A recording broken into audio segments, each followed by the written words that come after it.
नरं चैव नरोत्तमं देवी सरस्वती व्यासं ततो जयमुदीरयेत् ब्रह्मानन्दं परमसुखदं केवलं ज्ञानमूर्तिं द्वन्द्वातीतं गगनसदृशं तत्त्वमस्यादिलक्ष्यम् एकं नित्यं विमलमचलं सर्वधी साक्षिभूतं भावातीतं त्रिगुणरहितं सद्गुरु तन्नमामि शुक्लां ब्रह्मविचारसारपरमां माध्यां जगद्व्यापिनीं विना पुस्तकधारिणीं भयदा जाठ्यान्धकारापहां हस्ते स्फटिकमालिकां विदसीं पद्मासने संस्थिता वन्दे तां परमेश्वरीं भगवती बुद्धिप्रदां ॐ नमः पार्वतीपते हर हर महादेव गोपाल कृष्ण भगवान श्री गुरुदेव दत्त दत्त दत्त निरंजन सद्गुरु जनार्दन स्वामी महाराज बजरंगबली जय निवृत्तिनाथ महाराज सर्वाईश्वर भगवान संकटमोचन हनुमान जय महामृत्युंजय भगवान सर्वदा मैया जय गंगा मैया जय जनार्दन मंगलमय मूर्ति जनार्दन मंगलमय मूर्ति जय जनार्दन चैतन्य मूर्ति मला जय जनार्दन मंगलमय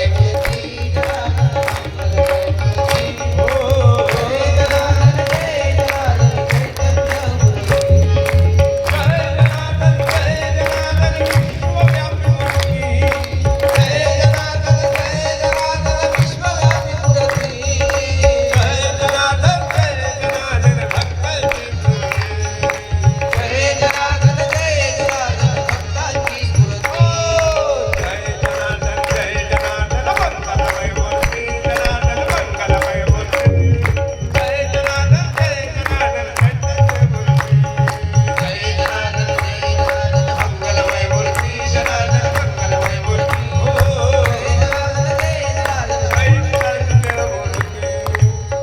शिवस्वरूप सद्गुरु जनार्दन स्वामी गुरुमाऊलीच्या कृपेने भगवान आशुतोष महामृत्युंजय सर्वैश्वराच्या कृपेने भगवान श्री दत्तात्रेयाची जयंतीच्या निमित्तानं आपण सर्वजण आलात, जालना भागातून आलात, आदिवासी भागातून आलात, पंचक्रोशीतून आलात. सर्व ज्येष्ठ वरिष्ठांना, भक्तांना, भाविक बंधू भगिनींना, बालगोपालांना, सर्वांना माधवगीर बाबाचा व्यासपीठावरून साष्टांग नमस्कार आहे. जय जनार्दन आहे. श्री सर्वाईश्वर महादेव मंदिराचे विश्वस्त अध्यक्ष श्री मधुभाऊ, श्री शिवाजी पाटील, श्री दौलत पाटील, श्री चंदू पाटील, माझे मित्र आणि आदरणीय गुरुबंधू मार्गदर्शक श्री भाऊ पाटील, भुताडा शेठ, आदरणीय चव्हाण साहेबाचे सुपुत्र श्री सुनील भाऊ आणि सर्व विश्वस्त मंडळ, सर्वांना माझा माधवगीर बाबाचा नमस्कार आहे. जय जनार्दन आहे. भे भगवान श्री आमच्या सिद्धष्टनम जुन्या आखाड्याचे आणि प्रांताध्यक्ष श्री 1008 महामंडलेश्वर श्री शिवगिरीजी महाराज, श्री संतोषगिरीजी महाराज यांच्या आवाजानं तुम्ही मंत्रमुग्ध होत आहे. महान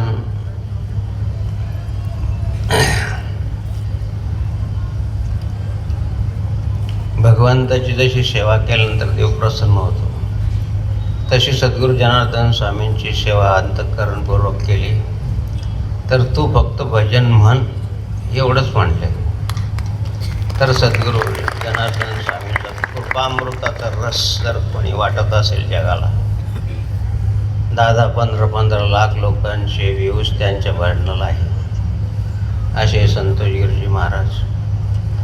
श्री वयोवृद्ध तपोवृद्ध तपोवन त्रिक्षेत्र त्र्यंबकेश्वरला निवास करणारे श्री परशुराम गिरजी महाराज, श्री श्रवण गिरजी महाराज रामायणाच्या माध्यमातून आदिवासी भागामध्ये आणि प्रचार करतायत गुरुमाऊलीचा, धर्माचा, भक्तिमार्गाचा. तसेच प्रकारचं जालना भागामध्ये आदरणीय श्री महाराज गिरजी महाराज गोसेवेचं व्रत धारण केले महाराज. गाई गोशाळेचं आता एक वेगळं प्रकारचं आर्थिक नियोजन पण फार मोठं मिळतं. तशा प्रकारचं आर्थिक नियोजन मात्र आपल्याकडं नाही. भाकड गाई आहेत, मारक्या, आजारी, अपंग, दूध नाही, 300 गाई आहे तरी दूध विकत घ्यावं लागतं. अशा गायींची खऱ्या अर्थानं सेवा आहे. ती सेवा आणि श्री महेश गिरजी महाराज करतायत. त्यांचे सहयोगी श्री राघव गिरजी महाराज आणि त्याच भागातील एक भागवताचं शिक्षण घेतलेले श्री अरुण गिरजी महाराज. आणि आता नवीनच या वर्षी किंवा याच्या मागच्या कुंभमेळ्यामध्ये किन्नर समाजाला आणि आखाड्यामध्ये स्थान मिळालं. जुन्या आखाड्यामध्ये किन्नर आखाड्याचे महंत श्री मयुरानंद गिरजी महाराज आलेले कार्यक्रमाला. या अशा कार्यक्रमाला आणि जसं भगवंताचं महानिर्वाण झालं तर त्यावेळेस किन्नर लोकांनी जे गायन केलं त्याचा उल्लेख श्रीमद भागवतातसुद्धा आहे. किन्नर अप्सरसोदया, अप्सरा नृत्य करून जसं देवता लोकांचं मनोरंजन केलं तसं या किन्नर समाजाला सुद्धा समाजामध्ये स्थान मिळालं. विशेष समाजामध्ये तर विशेष नव्हतं, पण साधू समाजामध्ये स्थान मिळणं फार महत्त्वाचं आहे. त्याचप्रमाणे श्री रमण गिरजी महाराज उच्च शिक्षित आहे, PhD झाले आहेत, चांगल्या प्रकारची उच्च नोकरी असते, पण ती सर्व सोडून आणि विद्यार्थी अवस्थेमध्ये नाशिक आश्रमात आले आणि चांगलं शिकले देखील. काय उपरीत झाले, मी कोणालाही म्हटलं नाही की तुम्ही साधू आहात. आचार पहा, विचार पहा, सामाजिक प्रतिष्ठा पहा, साधना पहा, उपासना पहा आणि तिच्यामधून जर तुम्हाला काही अनुभूती आली, भगवान बुद्धाचं वचन आहे, तिच्यामधून जर तुम्हाला काही अनुभूती आली तर तुम्ही मग सर्वस्वाचा त्याग करा. यहिलोकीच्या संसाराचा, वैहिक सुखाचा. पारलौकिक सुख काहीतरी वेगळं आहे, यहिक सुख काहीतरी वेगळं आहे. याचा ज्यावेळेस अनुभव या मंडळीला आला, म्हणून या मंडळींनी संन्यास दीक्षा घेतली. सोपी गोष्ट नाही. चने खावे लोखंडाचे मग ब्रह्मपदी नाचे, हे ब्रह्मसंन्यास आणि म्हणून द्या हो. आदिवासी आदम आखाडा याची परमिशन केंद्र सरकारकडून घ्यावं लागते. आखाड्यामध्ये आमचे 13 आखाडे आहेत. आता किन्नर आखाड्याला जशी परमिशन मिळाली तशाच प्रकारची परवानगी केंद्र सरकारकडून किती घातक परिश्रम करून आले ते आता आखाड्यामध्ये त्यांना स्थान मिळालं. आदिवासी लोकांना कोण ओळखत होतं महाराज? खाला आणि पिलं, लंगोटी लावणं बस एवढंच त्यांना माहिती होतं. त्या भागामध्ये अनेक प्रकारची प्रवृत्ती झाली. खाणं आणि पिणारे माणसं आता दररोज स्थान संध्या पूजा पाठ करतात. संतोषगिरी महाराजांनी सांगितलं की आद्य शंकराचार्याला सुद्धा हेच अभिप्रेत होतं, संतांना सुद्धा हेच ऐकत होती का रंजरे गांधरे ते असे म्हणे जो आपले तोचे साधू ओळखावा देव तेथेची जाणं. म्हणजे रंजरे गांधरेची सेवा करता ज्यांना काहीच माहीत नाही, देवधर्म माहीत नाही, अशा ठिकाणी करणं फार, शहराच्या ठिकाणी करणं सोपं आहे. अनेक लोक मदत करतात, पण आदिवासी भागामध्ये, दुर्गम भागामध्ये तुम्ही जर आता मानेला गेलात, भोरमाळला गेलात तर महाराज भूतानसारखा परिसर आहे. भूतान राज्य थोडंसं गेले, पण एवढी मोठी टुरिस्टम चालतं, ते सगळं त्याच्यावर चालतं. पर्यटकावर सर्व राज्य चालतं. असा दुर्गम भाग आहे. त्या भागामध्ये करणं, त्यांना भक्ती मार्गाला लावणं हे खरं महत्त्वाचं काम आहे. हे खऱ्या अर्थानं धर्माचं काम आहे. आणि म्हणून आदिवासी भागामध्ये ही मंडळी काम करतायत, आदिवासी बांधवाबद्दल काम करतायत. म्हणून आता भक्तिचरणदासजी महाराज आले, रामानंद आखाडे आहेत, 6 आखाडे आहेत त्यांचे. त्याचे आता ते प्रमुख आहेत, कुंभमेळ्याचे प्रमुख आहेत. आता ते बऱ्याच नद्यगोपालदासजी महाराजांच्या परिवारातले, श्री नारायणदासजी महाराजांच्या परिवारातले, भागवतदासजी महाराजांच्या परिवारातले आहे. हे सगळ्यांनी लहान असताना आपल्याला लेकरासारखं आणि मार्गदर्शन केलं आणि आम्ही वयस सारखेच. तशाच प्रकारचं देव हो. या ठिकाणी रामभूमी आहे. तपोभूमी आहे, तपस्थली आहे, कुंभक्षेत्र आहे. कुंभमेळ्यासाठी आणि आता फार मोठं आपल्याला सहकार्य करावं लागणार आहे. चंदू पाटलांनी सांगितलं की बाबा नोटाचा हार आणलाय, घातला तर चालेल का? मला चालेल बाबा, कुंभमेळ्याला मी मागणारच आहे. त्याच्या अगोदर आता काय लक्ष धरून मी फक्त साधू करता, गोरगरिबी धरता करता आणि गोशाळेकरता मागतो. संन्याशाने मागू नये खरं वाचतोय, पण या लोकांकरता मागतो. ह्या अपवाद आहे. बाकीच करता नाही, स्वतः करता तर मुळीच मागणार नाही. सगळे विचारतात काय लागतं तुम्हाला पूजाला, काय लागतं तुम्हाला पूजाला. सगळे म्हणलं कितीतरी वर्ष पुरेल एवढे कपडे, कितीतरी वर्ष पुरेल एवढं साबुदाणा आहे वगैरे. सांगत तात्पर्य काय की बाबा नोटाचा हार काय, पैशाची अपेक्षा नसू नये पण पैशाची उपेक्षा पण नसू नये. लक्ष्मीची उपेक्षा पण कोणाला नाही लागत पैसा सांगा. आता एवढं मोठं कार्य करतात तर आहे. भक्त मंडळाच्या सहयोगातून, विश्वस्त मंडळाच्या सहयोगातून हा कार्यक्रम होत आहे. सांगितलं की बघ साधारण कार्यक्रम करा, जास्त हायफाय करू नका. आपण काही एवढे मोठे महात्मा नाही, महाराज नाही. एक सद्गुरू जनार्दन स्वामीचे एक शिष्य आहे मात्र, एवढी मात्र आहे.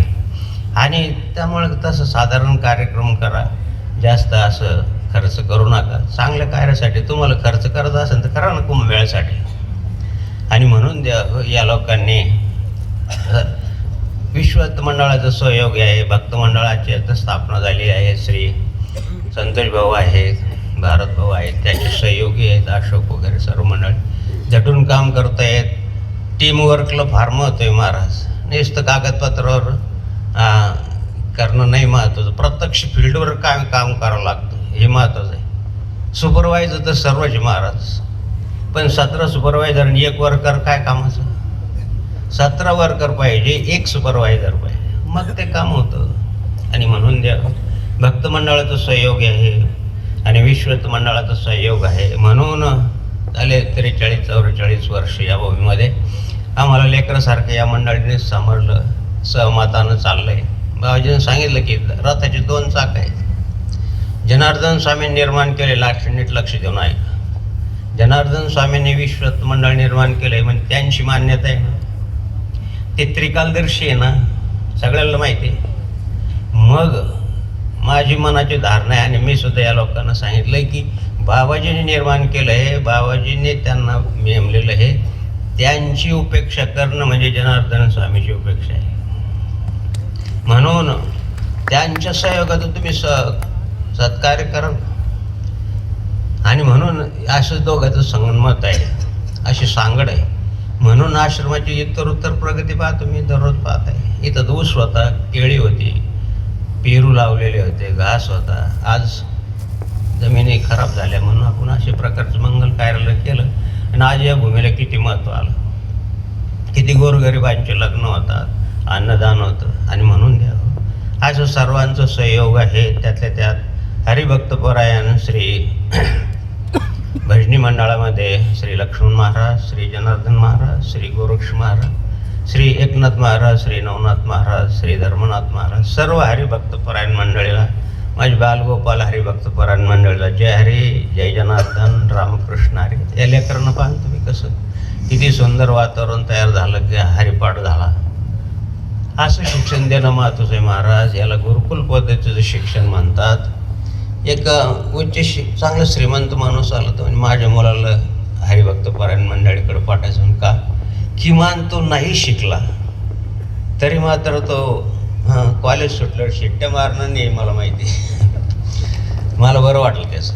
नाही शिकला समजा, नाही आलं, नाही येत, काही काहीची बुद्धी असते तरी परंतु वातावरण तर निर्मिती करीन ना तो स्वतःला, तर समजून घेईन, संस्कार लागेल. म्हणून द्यावं, संस्कार वाया जात नाही. म्हणून हरिभक्तपरायण मंडळी हे चांगल्या प्रकारचं आणि हे करतायत, प्रयत्न करतायत. पाहिजेच. 700 वर्ष झालेत माऊलीला. आणि माऊलीचा जन्मसुद्धा रोहिणी नक्षत्रात आहे. आणि रोहिणी नक्षत्र हे सौम्य, विनयशील नाव, जे कोणी असतील विनयशील ते रोहिणी नक्षत्रावर जन्माला आलेले. माऊलीनं किती विनय होता. अरे दवा एक दिवस जरी उपेक्षा झाली नाही असं झालं कधी माऊलीच्या जीवनामध्ये. सिरीज चालू आहे बघा तो. आणि म्हणून द्या हो अशा प्रकारचं ही मंडळी काम करतायत म्हणून हरिभक्तपरायण मंडळी रामकृष्ण हरी प्रक्षेपण करणारी मंडळी आहे. उमेश भाऊ आहे, सोपान भाऊ आहे, सोमनाथ भाऊ आहे, ठाकरे परिवार आहे, दोन्ही प्रकारचे ठाकरे, मंगेश भाऊचा भाऊ वगैरे, हेमंत ठाकरे वगैरे, आणि आता हे प्रक्षेपण करणारी मंडळी सर्वच आहे. रोहन भाऊ आहे, फार छोटा मुलगा आहे पण खूप चांगल्या प्रकारचं प्रक्षेपण करतो. इथल्यापेक्षा आणि टी व्हीवर किंवा मोबाईलवर चांगलं ऐकायला येतं अशा प्रकारचं प्रक्षेपण करतो. छोटा शेतकऱ्याचा मुलगा आहे बिचारा, पण काय देवाची कृपा आहे, मोठमोठे संत हरिभक्तपरायण मंडळी त्याला प्रक्षेपणासाठी बोलवतात. अशा प्रकारचं सोम रोहन आहे, सर्व मंडळी आहेत. आणि आजचे साऊंड सिस्टीमवाले नवीनच आहे, त्यांना सर्वांना वंदन आहे, नमस्कार आहे. तुमच्या श्रद्धेला त्रिवार वंदन आहे. हरिभक्तपरायण मंडळीला सर्वांना पुनश्च एकदा नमस्कार करतो. दत्त जयंतीचा उत्सव आहे. हा साधू संताचं वर्षवृद्धी दिन असतो. सद्गुरू जनार्दन स्वामीचं आपलं परम भाग्य नाशिककरांचं की आपल्याला 4 बाबाजींचे वर्षवृद्धी दिन करायला मिळाले. त्यानंतर 42 वर्षापासून तर आतापर्यंत तुम्ही आणि माधुगिरी बाबांचं वर्षवृद्धी दिन साजरा करतात. तुमच्या आनंदात आम्हाला आनंद पाहायचा असतो म्हणून आम्ही सांगतो की बाबा पद्धतशीर करा. तुम्हाला आनंद आहे ना, जो दुसऱ्याच्या आनंदात आनंद पाहतो आणि दुसऱ्याच्या दुःखात दुःख पाहतो स्वतःला, तो संत असतो. आणि म्हणून द्या तुमच्या आनंदासाठी मला याच्यामध्ये काय याने की आपली मोठी प्रतिष्ठा व्हावी, आपलं उदो व्हावा, या लोकांनी गुणवर्णन करावं, त्यांना पुण्याचा क्षय होतो. आणि म्हणून द्यावं तुमच्या सर्वांच्या आनंदासाठी हा उत्सव तुम्ही साजरा करता. खरवासी दत्त जयंतीचा उत्सव आहे. ठिकठिकाणी दत्तभक्तीचा प्रचार आणि प्रसार झालेला आहे. आणि म्हणून देव दत्तभक्ती महाराष्ट्रामध्ये फार प्रसिद्ध आहे. आणि म्हणून भगवान दत्तात्रेयाची आज आणि जयंती आहे.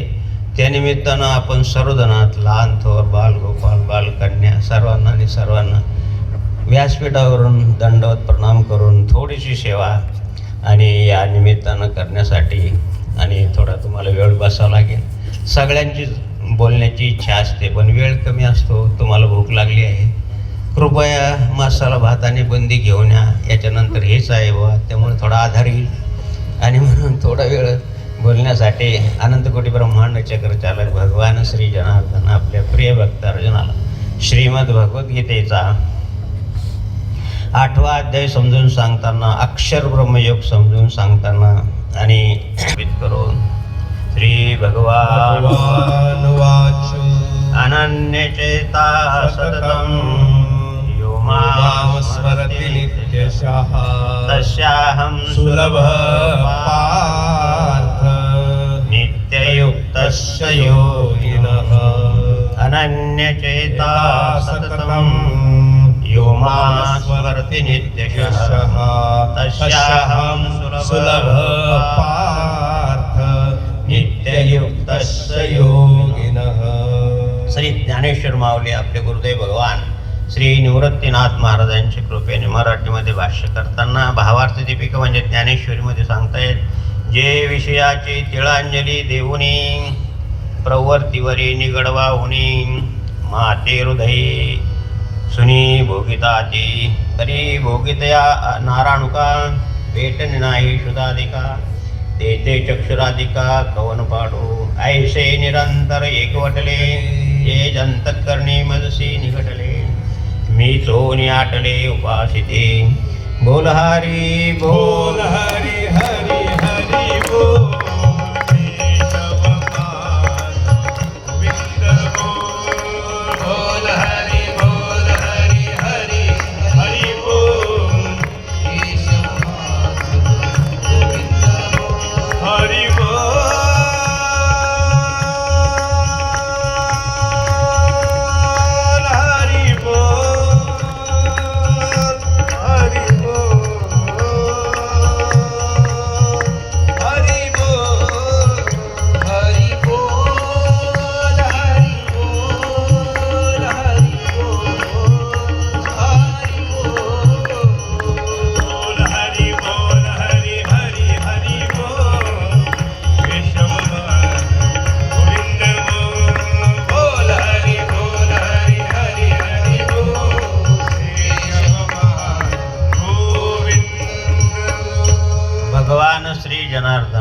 आपल्या प्रिय भक्त अर्जुनाला श्रीमद भगवद्गीतेचे हे गोडाचं अमृत आहे द्यावं. आता गोडाचं तुम्हाला बुंदी खायला मिळणार आहे. सद्गुरू जनार्दन स्वामींची कृपादृष्टी अशी महाराज की दत्त जयंतीचा हा उत्सव आपण बऱ्याच वर्षापासून साजरा करतो. कार्यालयात विचारलं की कोणाची पंगत आहे. श्री सुरेश भाऊ जेजुरकर यांची पंगत आहे आणि त्यांचे सहयोगी त्यांचे बंधू त्यांची पंगत आहे. किती वर्षापासून नंबर आलो विचारा त्यांना. 2032 पर्यंत बुक आहे. बरेच लोक म्हणतात दत्त जयंतीचंच पाहिजे असं काही नाही. ॲडव्हान्स बुकिंग चालू आहे कुंभमेळ्याची. कुंभमेळ्याची सुद्धा ॲडव्हान्स बुकिंग आहे. 32चं काय घेऊन बसलो तुम्ही. 27 पहा तुमच्या डोळ्यासमोर 27 पाहिजे. आता 2027 संपूर्ण भरतखंडातून प्रांतातून परदेशातून साधू संत येतील. त्यांच्या मुखात गेलं पाहिजे. आपण तर प्रवचनाला कमी असतात पण जेवायला खूप असतात. प्रसादाला जास्त असतात. आता आपल्याला प्रसाद घेणं सोपी गोष्ट आहे. चांगलं आहे. घेणारे पण पाहिजे. नाही तर करायचं आणि मग खाणार नसतं तर कसं होईल. त्यांचे पण आभार मानलं पाहिजे. पण साधू संतांच्या मुखात जाणं फार महत्त्वाचं आहे. देवाचं 5वा कुंभ आहे. आता कुंभ शिवगिरी महाराजाला सांगितलं की बाबा आमची दीक्षा झाली तेव्हापासून आतापर्यंत. आणि म्हणून द्या या जो दत्त जयंतीचा उत्सव आहे पौर्णिमा जी तिथी आहे त्याला पूर्ण चंद्र असतो. आणि चंद्राचं वर्णन करताना माऊलीने सांगितलं की ते चंद्रमाला जे लांछन मार्तंड जे तापहीन ते सदा सज्जन सोयरे होत. चंद्रमामध्ये जे काही शीतलता आहे असं एक अभंग आहे की हिरा आणि कोमळ. आणि हिरा जसं कोमळ नाही सूर्य नाही मार्तंडहीन. सूर्य म्हणजे ताप देणार आहे पण चंद्राचं वर्णन करताना माऊलीने शीतलता सांगितलं आहे. म्हणून पौर्णिमेचा जन्म ज्याचा असतो ते शीतल असतात. शांत किती शांत वाटतं उन्हाळ्यामध्ये चंद्रप्रकाश. आणि म्हणून चंद्राचं वर्णन माऊलीने पुष्कळ केलेलं आहे. त्याला आपण मामा पण म्हणतो. ज्या बहिणीला भाऊ नाही तिने चंद्र लोवाळो अष्टमीच्या दिवशी. आणि म्हणून द्या हो चंद्रामध्ये शीतलता आहे. भगवान श्री शीख धर्माचे धर्मगुरू श्री नानकदेवजीचा महाराजा जन्मसुद्धा पौर्णिमेचाच आहे. भगवान बुद्धांचा जन्मसुद्धा पौर्णिमेचाच आहे. भगवान दत्तात्रेयाचा जन्म पौर्णिमेचा आहे. शीतलता आणि विनयता याच्याशिवाय ज्ञान नाही. नाही ज्ञानेन शद्रशम पवित्र मेती विद्यते विद्या विनयन संपन्ने. विनय असतो शीतलता असते मग तिथं संतत्व असतं. हा परमार्थाचा गाभा आहे. आणि म्हणून देव यांचं जन्म नानकदेवाचा जन्म झाला तर अंधारात जन्म व्हायचा. त्यावेळेस दायनी जन्म का बाळंतपण करायच्या तर एकदम उजेड पडला घरामध्ये. अधोदारे उपजवी माता पिता. अधोदार येते ते अंधारातलं कायरे येते. त्यावेळी सगळं अंधार असायचं. अंधारात बाळंतपण करावं लागायचं. पण उजेड कसं काय पडला. सगळीकडं उजेड पडला. नानकदेवाचा अवतार झाला. भगवान बुद्धांचा अवतार व्हायच्या अगोदर त्यांची आई एवढी शांत झाली. त्यांच्या पिताश्रीने विचारलं ती एवढी शांत कशी. म्हणे माझ्या स्वप्नात पांढरा हत्ती आला आणि त्यानं माझ्या अंगावर फुलं टाकले. पांढरा हत्ती येणं स्वप्नामध्ये सगळ्यात शुभ महाराज. एक तर त्यांचे मोठे कोणीतरी दिव्य महापुरुष जन्माला आलं पाहिजे किंवा अवतारी पुरुष जन्माला आला पाहिजे. अशा प्रकारचं स्वप्न असतं. असे काही स्वप्न पडतात आपल्याला. आपल्या स्वप्नात साप येतो, आपल्या स्वप्नात वाघ येतो, आपल्या स्वप्नात भूतं येतात. पहा तुम्ही भूताचेच कॅसेट पाहतात आणि भूत नाही येतं स्वप्नात तर काय होईल. नवरा बायकोचे भांडणं झाले. लेकराला मध्ये घातलं आणि झोपले. अहो ती म्हणे माझ्याकडे तोंड करून झोपा. तो म्हणे नाही भांडणं झाले मी नाही झोपणार. अहो मग असं नका करू मला भूताचं बी वाटतं. माझ्याकडे तोंड करून झोपा. मग तुला कोणी सांगितलं भूताची कॅसेट पाहायचं. मला पण भुताळीच बी वाटतं म्हणून मी तुझ्याकडे तोंड करतो. भुताळी नाही सांगायचं तात्पर्य हे की महाराज अशी सांगड पाहिजे जशी भक्ताची आणि भगवंताची. सांगड बांधा रे भक्तीची, सांगड बांधा रे भक्तीची. नारायण नामाची, नारायण नामाची. नरहरी बोधला, हरिनामे रंगला. सांगड बांधा रे भक्तीची, नारायण नामाची. हो नारायण नाम. ब्रह्मदेवाला वाटलं की आपण अशी एक सगळ्यात सुंदर स्त्री निर्माण करावी. तर तो क्रिएटर आहे, म्हणजेच निर्माता आहे. हु इज अ क्रिएटर, म्हणजे ब्रह्मदेवाचं नाव क्रिएटर म्हणजे तो उत्पन्न करतो. अशी सुंदर स्त्री निर्माण केली. सर्व देवता लोकांना मोह निर्माण झाला, इंद्राला पण झाला. पण ब्रह्मदेवानं सांगितलं हिच्यासाठी मी असं तपस्वी ऋषींना देईल की ज्याची तपश्चर्या आणि सूर्यप्रकाशासारखी प्रखर आहे आणि चंद्रासारखी शीतल आहे, असं वर्णन आहे पुराणामध्ये. असे कोण आहेत?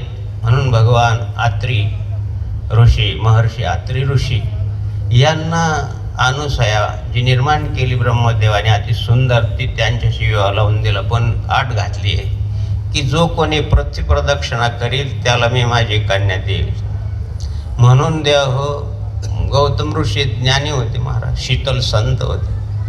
त्यांना शास्त्राची अनुभूती होती. त्यांच्याजवळ कपिला गाय होती आणि त्या कपिला गायीचं ज्यावेळेस ती व्याते, म्हणजे तिचं अर्ध वासरू बाहेर येतं अर्ध मध्ये असतं, अशा वेळेस कपिला गायीला जर 3 प्रदक्षिणा केल्या तर 1 प्रतिप्रदक्षिणा नाही 3 प्रतिप्रदक्षिणाचं पुण्य मिळतं. सद्गुरू जनार्दन स्वामीला हे धर्मकर्म माहिती होते महाराज.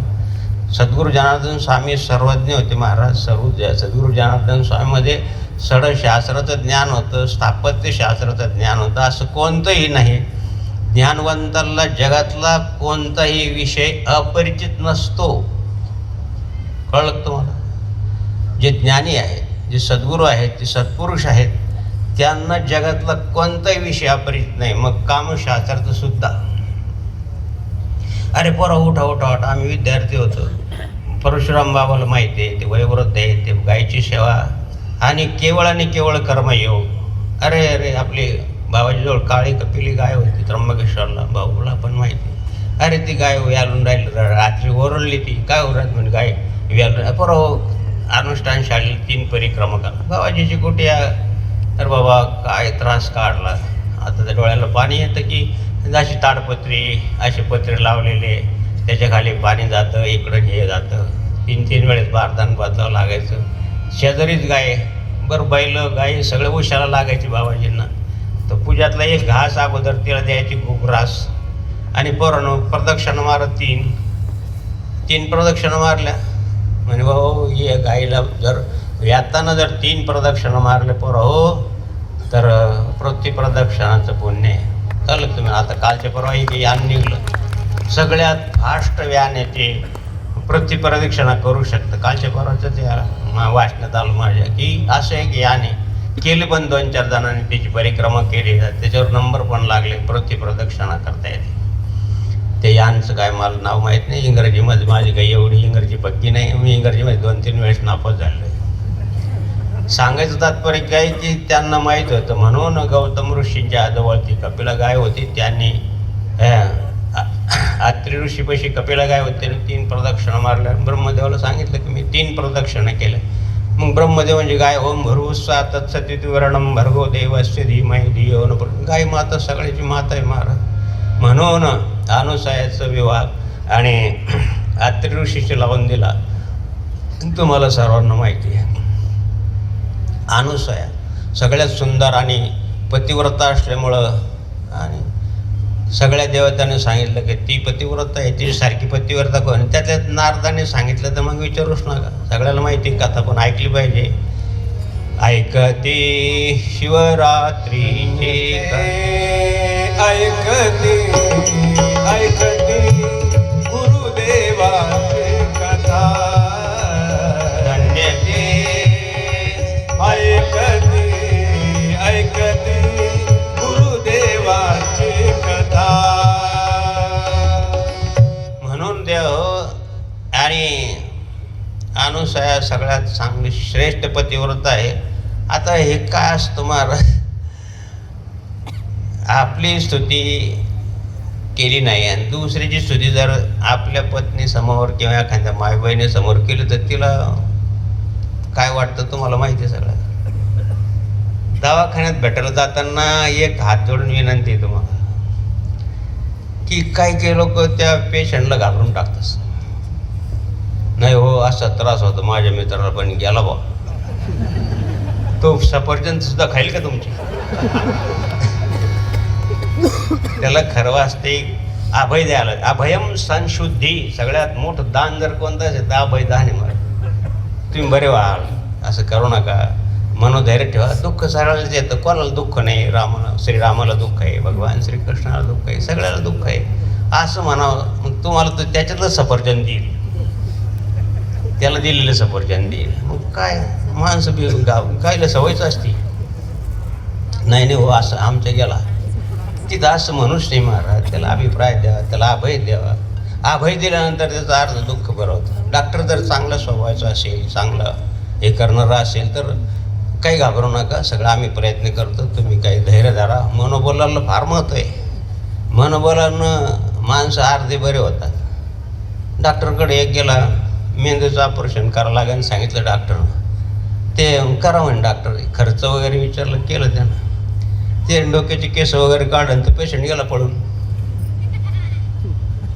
याला भीती वाटली, काय वाटलं काय माहिती. दुसऱ्या वेळेस परत आला. मग पैशाची अडचण असेल म्हणून डॉक्टरला वाटलं. दुसऱ्या वेळेस परत आला. दुसऱ्या वेळेस पण त्याचे केस काढले आणि परत पळून गेला. तर काय भानगड, 2 वेळेस पळून गेला. त्याला विचारलं, डॉक्टर त्याच्या मागं पळाला. मग पेशंट पुढं, डॉक्टर मागं. डॉक्टरनं विचारलं, तुम्ही का पळून गेले. हो म्हणे माझं मेंदू वगैरे सगळं चांगलं आहे, हजमत करायला पैसे नाही. श्रीराम जय राम जय जय राम. श्रीराम जय राम जय जय राम. श्रीराम जय राम जय जय राम. श्रीराम जय राम जय जय राम. धैर्य द्यावं हे महत्त्वाचं आहे. अत्रि महर्षीला अशा प्रकारचं धैर्य प्राप्त असल्यामुळं अनुसयासारखी पतिव्रता. आणि हे नारदानं तिन्हीला सांगितलं, महालक्ष्मी, महापार्वती, महासरस्वती. ती गलच आहे. ब्रह्मदेवाची पत्नी, नारायणाची पत्नी, भगवान शंकराची पत्नी. सांग काय सुंदर आहे, काय पतिव्रता आहे. ईर्ष्या निर्माण होतीच मला. मग तिची परीक्षा घ्यायसाठी या तिन्ही देवाला पाठवलं. आता त्यावेळेस तिन्ही देवाने सांगितलं की आम्हाला विवस्त्र भिक्षा मागा, नग्न भिक्षा द्या. विचार